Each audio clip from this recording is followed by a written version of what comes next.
Bonjour! Alors aujourd'hui, j'avais le goût de vous montrer ma chambre de semis. J'ai modifié ça cette année, entre autres. Je veux avoir plus grand, plus à l'aise. Alors j'ai pris une pièce de ma maison, ici, entre autres, là, qui est c'est un petit, comment je dirais ça, donc un espace qui nous servait pas beaucoup. Alors j'ai posé une division en plastique. Puis moi, j'ai fait un cadre, mis un plastique là, une porte quelconque. Là, on pouvait faire ça comme vous voulez. Là, l'esthétisme, je suis pas très regardant là-dessus, parce qu'à un moment donné, c'est plutôt le côté pratique. Là, une maison, c'est faite pour être pratique. Alors, on va aller dans la partie là qui va servir de chambre de semis cette année. Cette partie-là, ça a environ 8 pieds de large par une dizaine de pieds de profond. Et puis, c'est muni d'une fenêtre de ce côté-ci, qui donne de la lumière côté sud-ouest. Vous avez une grande porte patio ici de côté sud-est. Et puis, l'autre côté ici, côté nord-est, si on veut, il y a aussi une fenêtre qui permet de faire entrer quand même un peu de lumière du jour. La porte patio, évidemment, quand vous avez devant une porte patio, on s'entend que quand le soleil plombe, il rentre beaucoup de lumière, mais c'est quand même pas suffisant, là. Pas suffisant comme lumière, juste une porte patio. Vous allez me dire, ah, mais ouais, mais il fait chaud, il fait clair, beaucoup de soleil. Ben, il n'y a pas de soleil bien longtemps. Et puis, aussi, c'est que le plafond, hein, vous avez un plafond, alors que dehors, il n'y en a pas de plafond. Et la lumière pénètre par le dessus aussi beaucoup. Il y a énormément d'intensité lumineuse qui vient du dessus dehors, qui vient du ciel. Alors, on se doit de rajouter de l'éclairage. Ne pensez pas faire des beaux plans si vous êtes juste avec une fenêtre comme ça. Bon, vous allez faire du plan. Là. Il y en a qui vont dire, ah, je l'en fais pareil. Ben oui, vous allez en faire pareil des plans, mais ils n'auront jamais l'apparence ou ben non la durabilité ou la solidité, si on veut, la qualité qu'il pourra avoir lorsque vous rajoutez de la lumière. Alors, moi, j'ai installé pour l'instant une table comme ça ici. Ça va être suffisant pour le début de mes semis. Là, on va faire un bon bout avec ça. Une table, entre autres, qui a 7 pieds de large par 24 pouces de profond. J'ai mis un plastique dessus, mais avant, j'ai quand même mis un rebord. J'essaie de vous montrer, là, ici, là, vous voyez, il y a un rebord ici, là, de 3/4 de pouce par 3/4 de pouce que j'ai vissé partout, tout le tour. Question de pouvoir retenir l'eau d'arrosage qui pourrait couler là, de mes pots puis tout ça. C'est sûr qu'il va toujours en couler. Et comme je suis dans la maison, je suis sur un plancher flottant. Plancher flottant, faut pas que ça ait trop d'eau dessus, hein, vous savez qu'est-ce que ça fait. Alors, j'ai mis un rebord comme ça, donc l'eau va toujours se tenir ici. Ça va être facile à contrôler. Puis s'il en coule à côté, ça, c'est sûr qu'on peut en renverser quelques gouttes. Et moi, je me suis arrangé pour pas rien mettre sur le plancher. Pourquoi? Je me suis dit, ouais, si je mets un tapis ou quelque chose, un plastique sur le plancher, puis qu'il tombe de l'eau, mais que l'eau, finalement, s'en va en dessous du plastique parce qu'il y a un petit trou dedans ou tout ça, là, je serai plus capable de l'essuyer. Là, ça va faire du dégât. Alors que là, si je vois après mon arrosage qu'il y a un peu d'eau sur le plancher, il s'agit simplement d'essuyer. Et puis, c'est facile, puis je vois où est-ce que c'est mouillé. Et en tout cas, je pense avoir beaucoup moins de problématiques là pour mon plancher de cette manière-là. De toute façon, l'eau va se tenir ici. Les pots, si je mets trop d'eau, l'eau va couler dans cette espèce de cuvette-là, avec un rebord de 3/4 de pouce de haut tout le tour. Alors, l'eau sur le plancher, il n'y aura pas grand-chose, à moins que je renverse une chaudière. Là. OK? Alors, maintenant, je me suis fait des supports pour fixer des fluorescents, des lumières, si on veut. Alors, ce que j'ai installé, ce sont des LED de 4 pieds. J'ai installé des LED, je vais vous montrer entre autres les couleurs. Là. Bon, voyez-vous, j'ai des pitons ici, entre autres, là, pour les contrôler. Là. Je suis en train de les ouvrir ici. Là.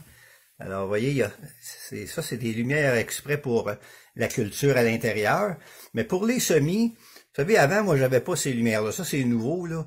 Pour les semis, là, entre autres, il y a les lumières blanches peuvent faire l'affaire aussi. D'ailleurs, j'en ai rajouté aussi. Vous voyez, j'en ai quand même, là, c'est encore des LED aussi, là.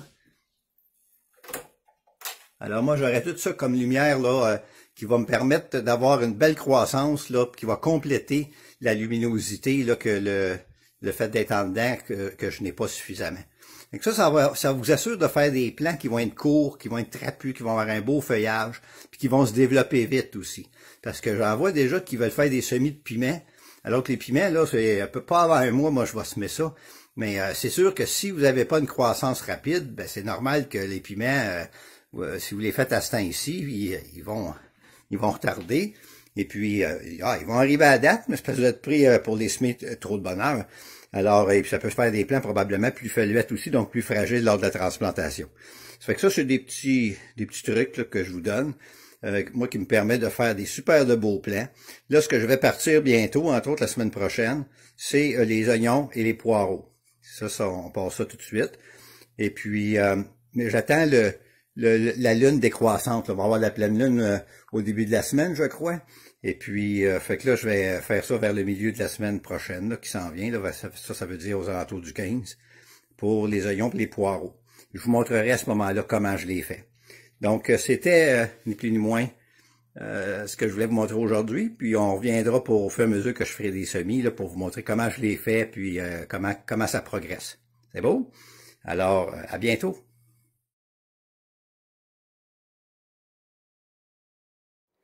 Oui, bonjour. Bon, vous êtes dans ma chambre ce matin, mais là, on parlera pas de chambre à coucher, là, mais entre autres, c'est parce que moi, dans la chambre à coucher, qui est pas mal grande, là, j'ai fait ma chambre de semis. Alors, la chambre de semis, moi, j'avais un espace ici au fond, où est la porte patio, 2 fenêtres aussi. Alors, j'ai transformé ça en chambre de semis. C'est l'idéal parce qu'il y a beaucoup de lumière ici. Hein, la porte patio, il y a une fenêtre de ce côté-là, il y a une fenêtre de ce côté-là aussi, avec un beau décor dehors. Et puis, comme vous voyez, on est encore en hiver, hein, veut pas. Alors, c'est le temps quand même de partir des semis à l'intérieur. On est à la fin du mois de février. Moi, c'est à ce moment-là que je pars mes choses. J'ai parti mes oignons, mes poireaux.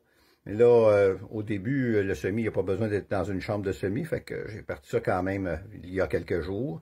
Puis là, ben, je vais les transférer dans la chambre de semis qui est ici. Même si je suis près d'une fenêtre, puis d'une porte patio, 2 fenêtres même, puis une porte patio, c'est pas suffisant comme éclairage. Ne pensez pas parce que vous êtes sur le bord d'une porte patio que vous allez avoir assez de lumière pour faire pousser vos plantes.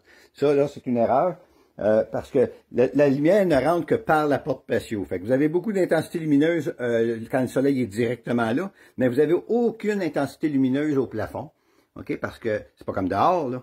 Alors, les murs font de l'ombre, etc. Alors, l'intensité lumineuse est très basse dans une maison, même si on est devant une porte patio. Et en plus, à ce temps-ci, la longueur des jours n'est pas comme en été. Hein? On a 10 heures 10, 12 heures, même pas d'ensoleillement. Alors, il faut prolonger la période de luminosité, puis si on va avoir des semis qui vont bien pousser, puis qui vont être prêts au bon moment. Alors, j'ai toute une installation ici, comme vous voyez. Comme je fais quand même pas mal de semis, j'ai quand même une grande table. Je vais changer de place un peu, là. Alors, j'ai une table de 4 pieds de large par 7 pieds de long. Et j'ai, en haut de ça, un paquet de fluorescents. J'en ai 10, entre autres. Okay? Il y a 10 fluorescents de 4 pieds qui sont là. Ben, c'est pas des fluorescents, c'est des lumières, des LED, en fin de compte. Je vais vous les allumer. Ils sont tous connectés ensemble sur une prise comme ça. Hein, une multiprise qu'on appelle. Et puis, ça me permet d'avoir qu'une connexion ici. Et là, ça me donne plein de lumière. Alors, comme vous voyez, j'ai des lumières qui sont roses. J'en ai qui sont blanches. Bon, j'avais des blanches au début, il y a quelques années.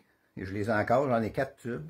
Et j'ai acheté 6 roses, mais bon, pour essayer. Je vous avoue que ça fait juste la 2e année que je vais essayer ça, des roses. J'ai toujours réussi mes semis avec des blancs, moi. Fait que, cassez-vous pas la tête, là, pour les semis, pour le temps que ça reste là, vous n'avez pas besoin d'un spectre lumineux précis, là, formidable. Ce qui compte, c'est que vous ayez une bonne intensité lumineuse, surtout si vous avez justement de la lumière naturelle. Vous allez aller chercher un spectre lumineux qui est bien acceptable pour vous faire des super de beaux plants. OK? Alors, bon, moi, je peux facilement l'enfermer aussi, là. Il y en a qui sont à chaînette. Fait qu'au début, évidemment, j'ai pas besoin de tous ces tubes-là, là, quand je vais commencer mes semis, quand je vais mettre, par exemple, mes oignons puis mes poireaux ici, près de la porte patio. Ça prend m'allumer peut-être 2-3 tubes seulement, là. Puis c'est tout. Puis là, par la suite, il va y avoir les piments qui s'en viennent. Les tomates vont venir un petit peu plus tard. Puis différents plants comme ça, là. Alors, c'est ça. Fait que je voulais vous montrer ça aujourd'hui. C'est le temps, on commence. Et puis, on commence, mais alors que la neige aussi commence dehors. Hein, c'est encore le temps.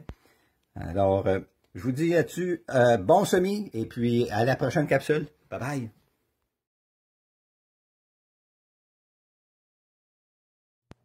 Alors bonjour, on est lundi le 22 mars, me semble, hein? Me semble. Les journées passent tellement vite.